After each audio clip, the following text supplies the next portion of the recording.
looking around, the public, everyone, people who are watching this would know that their friends and family who may have been sympathetic towards him are now starting to turn. And that's just relentless psyops. It's just over and over and over smear attacks. And then eventually everyone will be brought into line and they can prosecute him, and it will look like the natural progression of.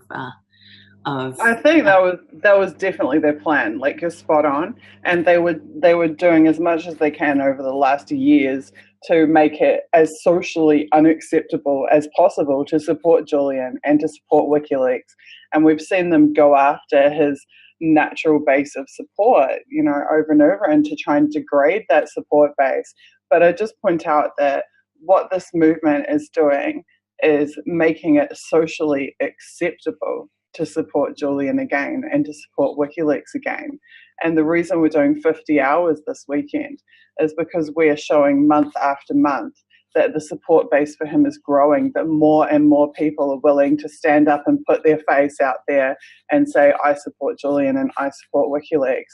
And you were with us on the very first 10-hour vigil stream that we did, again on the 26 hours, again on the 38, now we're at 50. And this week, I haven't had much of a chance to talk to you about it actually, but over the course of the last week, 10 days, we launched an online collaborating platform for supporters of Julian. And just on the strength of one stream with no mainstream media coverage at all, over 2,600 people put their hand up and said, hey, I want to volunteer for this, jumped on board, and are producing all this amazing content that you're now seeing. So I think that your analysis is spot on, that it is like literally a military-style army of digital trolls and CIA agents and NSA agents that have been working against WikiLeaks, but that we, the people, can unite and create an even bigger force to push back against that. Well, and the important thing to recognise is that they need our consent. They can't do this without our consent. So all we need to do is say no. That's the only thing we need to do.